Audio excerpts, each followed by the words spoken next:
Hey, before we get started, I want to remind you that Truce is listener supported. If you want to be a part of this one-of-a-kind show that asks big questions in an approachable way, become a patron. For just $5 a month, you can help me tell big stories like this upcoming season on the history of fundamentalism. And you'll get access to bonus materials. That's all at patreon.com/trucepodcast. That's patreon.com/trucepodcast. This episode contains discussion of murder and rape, though it's not graphic. Discretion is advised. Before her death, Virginia said, "I'm a jinx. As soon as I love a man, something terrible happens to him." It was a hot day in 1921, September in San Francisco, somewhere after 3 o'clock in the afternoon. Famous people partied together in a hotel suite. Topless women, alcohol, couples dancing to the radio. This was the heady days of early cinema, and one of the most famous actors in Hollywood was among those attending the party. He was heavy and with a baby face. A peer of Charlie Chaplin, Harold Lloyd, and Buster Keaton. At 5'6", he weighed 226 pounds. His name was Roscoe Arbuckle.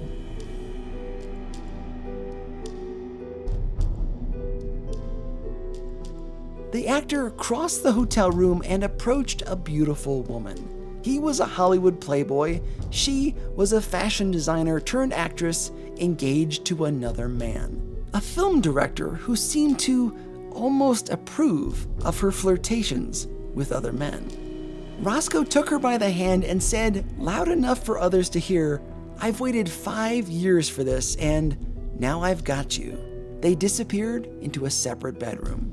The couple was gone for 20 minutes, during which time the party carried on. More dancing, more alcohol, which was illegal at the time, but available if you had the money. The guests became sloppily drunk. They spread out on couches and had a good time, for the most part, until Virginia screamed. The revelers ran to the bedroom door, but it was locked.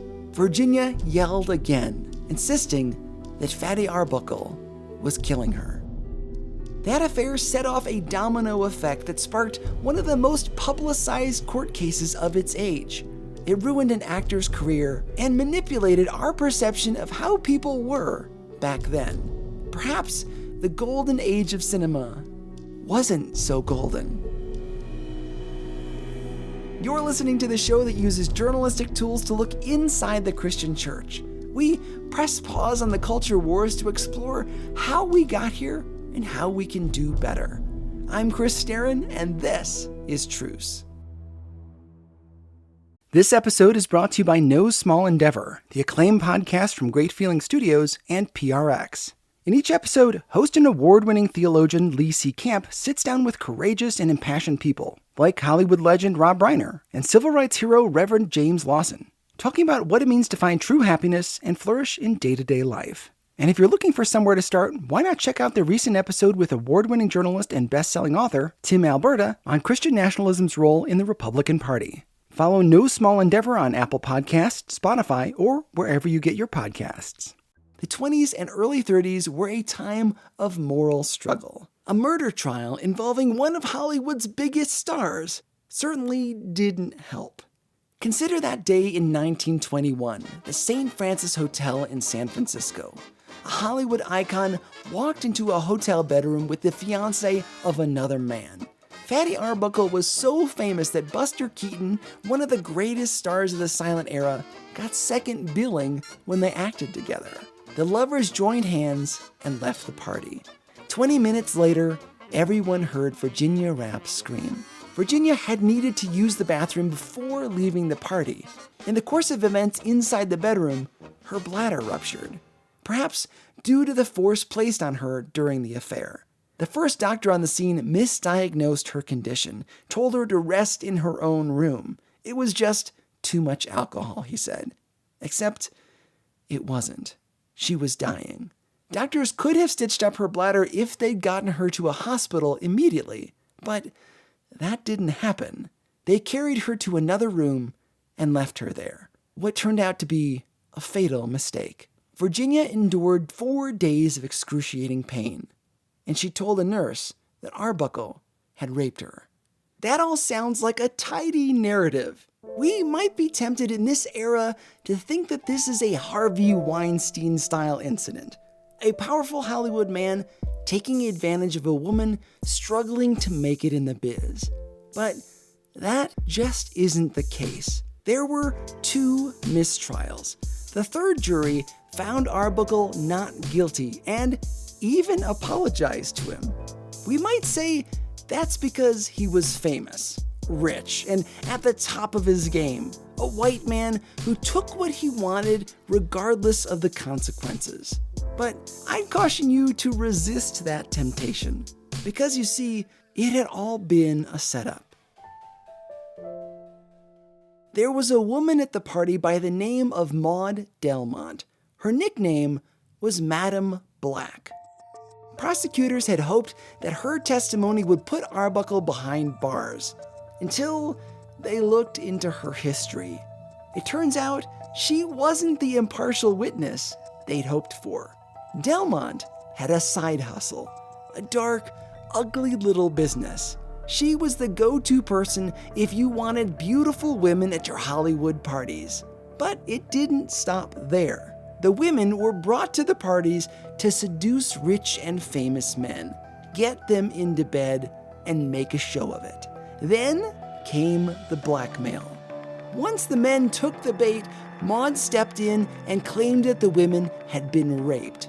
Either they paid Maud Delmont, or she'd leaked the story to the press. We know this because the prosecutors found telegrams sent 3 days before the fateful party. Telegrams written by Maud Delmont.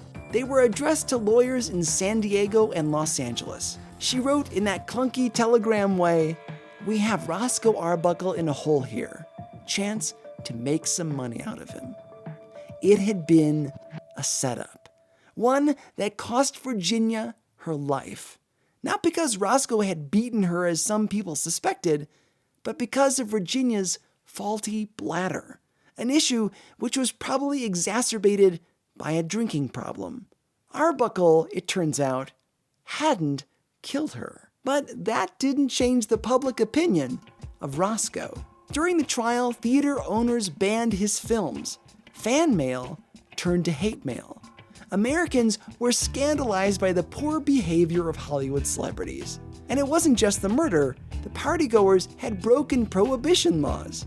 Arbuckle was acquitted. He went free, but his career was basically over. And the American public wouldn't stop there. Popular opinion turned against the movie industry, which was bad for business. Other celebrity scandals had also occurred. Paternity suits, public divorces, rape cases, but it was the death of Virginia Rappe that tipped the scales. Hollywood was already concerned that the government would step in and censor their films. They didn't want Washington running the film industry. Movies at the time were not seen as protected by the First Amendment. So the studios decided to censor themselves, beat the government to the punch. They formed the Motion Picture Producers and Distributors Association, the MPPDA. What they needed was someone to run it, someone who was already influential, someone who the politicians, especially conservative politicians, would like. They chose Will Hayes.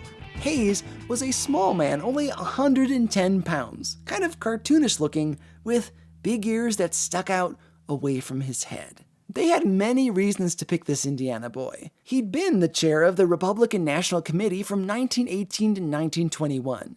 He was also the campaign manager for Warren G. Harding's successful presidential run, which won him a job as the Postmaster General.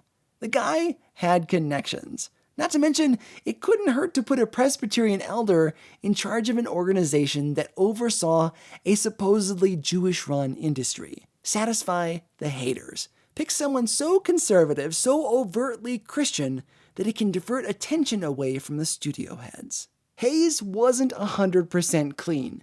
He had been behind some malfeasance known as the Teapot Dome scandal.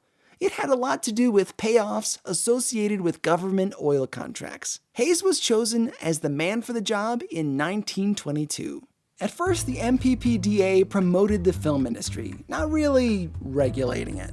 That didn't stop public pressure, so they released a list of what they called don'ts and be carefuls in 1927. Some of which you'd expect, like don't show children sex organs, and no illegal drugs. Good has to triumph over evil. Others are a little more surprising, like no profanity, including using the Lord's name in vain, no white slavery, and no sexual relationships between white and black races. Also, no men and women in bed together. Think about Lucy and Ricky Ricardo with their separate beds in I Love Lucy. This initial code was not well enforced. It was more symbolic, suggested, which wasn't good enough for some viewers, especially Catholic leaders. So they created a stricter code in 1930. This list was soon termed the Hayes Code after Will Hayes, but there was conflict there. Remember, this was 1930, right at the beginning of the Great Depression. People didn't have money for food, let alone entertainment like movies. Customers were not going to see films. This was a terrible time to start cleaning up movies, so they just didn't clean them up. The industry did what they could to attract more viewers by adding nudity and violence, not to mention homosexuality. What would that be, a don't or a be careful? Anyway, let me give you some examples. In the film Morocco from 1930, Marlene Dietrich dressed as a man and kissed a girl in the audience of a cabaret. There were gay characters in films like Our Betters, Sailor's Luck, and Cavalcade, all from 1933. Religious audiences noticed that the moral guidelines of the Hayes Code were not being followed. So Catholic leaders formed the Legion of Decency. They put pressure on Catholics, making them pledge not to go see films that the Legion disapproved of. Hollywood was facing a boycott.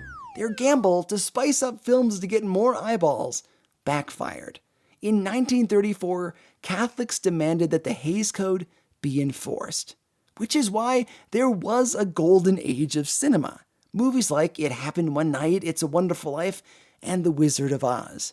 That's not to say that films from this period were all roses and smiles. They made some dark films too, but they had to be clever about it, work around the rules.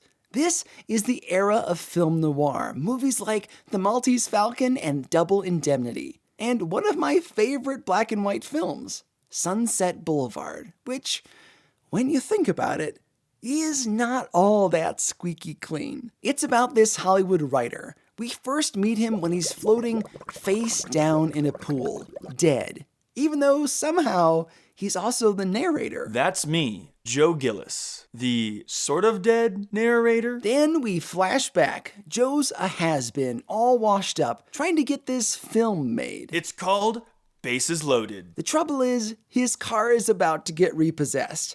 And he can't lose his car because in Los Angeles, that's like getting your legs cut off. Joe gets in a high-speed car chase. He stashes his car in the garage of a giant old house on Sunset Boulevard. It belongs to Norma Desmond. And now, Mr. DeMille? Not yet. Oh, sorry. Norma Desmond, a has-been actress from the silent days of film. She used to be big. I am big. It's the pictures that got small. Which is one of her two catchphrases in the movie. Joe is a poor writer running from the repo man, and Norma is in need of a comeback. It's not a comeback. I hate that word. So the two make a deal. Joe will rework her screenplay and she'll provide for his needs, which leads to an uneasy, romantic relationship? They're clearly sleeping together, but it's all hinted at, thanks to the Hayes Code. At the end, as Joe is leaving Norma, she pulls a gun on him and shoots. Joe stumbles and falls into the pool. There is no blood, none, not even after he's been soaking in the water. At this point, Joe's selfish behavior, using an old woman for her money, is paid back with his life. And Norma, in one of the great scenes in film history, promenades down the stairs as cameras are rolling. She's back in the limelight in front of the cameras, and she says this famous line that is almost always misquoted. Now? Yes, go ahead. All right, Mr. DeMille. I'm ready for my close-up. Think about that film today. we definitely get more than a hint that the two were sleeping together. In the 1950s version, though, there's only subtext and no foul language. I mean, you've seen movies recently. There is no way there wouldn't be some swearing, at least when he's stumbling to his death. But it's clean. Even though the film is about a man using an old woman for her money, you could probably show the movie to a pretty young kid without any issues. That's the palpable difference between films then and now. They had to be creative with their deviance. Will Hayes was the public face at the start of the movement to gussy up Hollywood's image, but the artists weren't going to keep it clean if left to their own devices. The guy tasked with enforcing the code was Joseph Breen. He was a strong Roman Catholic who had some sketchy anti-Semitic ideas. The Breen team went through scripts before films were made and made notes of everything they found objectionable. Their seal of approval appears in most of the film credits from that era, which made Joseph Breen the most powerful Hollywood mogul you've probably never heard of. He decided which films made it to distribution and which did not. It wasn't just big business that agreed to censorship. Actors under contract with their studios were often required to live their lives in a wholesome manner, or at least pretend to. Even to the point of Hollywood studios creating fake heterosexual relationships to cover up the lifestyles of their homosexual actors. They hired press agents to ensure that nobody found out how their movie stars really lived. The same was true for baseball players. Babe Ruth needed PR people to cover up his hard lifestyle of alcohol and loose women. In that era, the public illusion of morality was key. Knowing that, some people think that the Maud Delmont blackmail story was created by the studio PR people to protect Fatty Arbuckle. The problem is, there just isn't any evidence of a cover-up.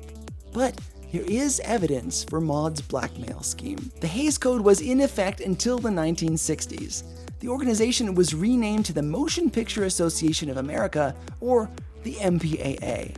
Instead of censoring films, they settled on a rating system, eventually over decades landing on the system we have today with G, PG, PG-13R, and NC-17 ratings. Consumers, they realized, could decide what they wanted to watch for themselves. For 30 years, the industry was run by Christians. No, not run. How about ruled, controlled, or bullied by Christians? As part of a PR campaign to subdue Americans who were outraged by indecency in their movies. Flash forward to today and the modern concern about freedom of speech. Think about our last episode where we discussed the pro-life movie Unplanned. Many conservatives are upset by the way that this film has been treated in the media, saying that the MPAA's rating was unfair, that it amounted to censorship, which is quite a swing when you think about it. We Christians went from running the MPAA and censoring films to now protesting the same organization for doing what we used to do. The shoe is now on the other foot, as they say. That is takeaway number one. We humans are two-faced when it comes to censorship. We want our kind of freedom of speech. Takeaway number two is this. Remember that Hollywood is and always has been artifice. Christians today often wax philosophic about the good old days, when people in Hollywood had good morals, when actors led decent lives. They point to films of old as proof that the human condition was better back then. And let me tell you, clearly, no it wasn't. Movies were clean because we forced them to be clean, not because producers, writers, directors, and actors were better people back then, or because they wanted to make clean films. This nostalgia for a bygone era applies to areas beyond the silver screen. We gussy up our collective memories of this whole era. In reality, the supposed golden age of cinema coincided with Americans rounding up Japanese Americans and imprisoning them on our own soil. We enforced Jim Crow laws. We oppressed women. We blacklisted anyone who might be even a little bit communist. We polluted our soil with nuclear waste. We knowingly pushed tobacco even though we knew it caused cancer. We have been, and until the end of time, will be imperfect. That's why we need a Savior in the first place. That's why even the greatest generation needed a Savior too. We need Jesus just as badly now as they did in the 1930s. Pretending that the media was better back then on its own does no good at all. It only looks good because it was censored. As much as we want to bellyache about being censored ourselves, we can't have it both ways.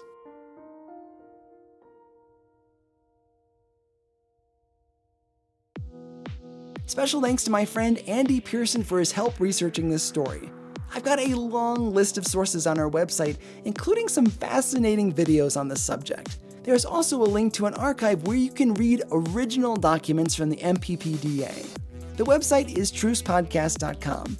Once you're there, you can find our social media links, join our email list, and learn about my films Bringing Up Bobby and Between the Walls, and my novel Cradle Robber.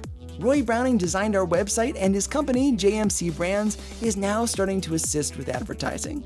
My friend John Wilkerson from the Wired Homeschool podcast is helping me with social media. Our logo was created by Andy Huff. Thanks to Kira Griffith and Gannon Castle for their vocal work. Nick Sterin gives me the uncensored feedback I so desperately need. Please consider donating to help us out on Patreon or GoFundMe.com. There are links to those services on our website. And please tell your friends about the show. Thanks for listening. I'm Chris Sterin, and this is Truce. I am big. It's the pictures. I am big. It's the pictures that got small. Nice.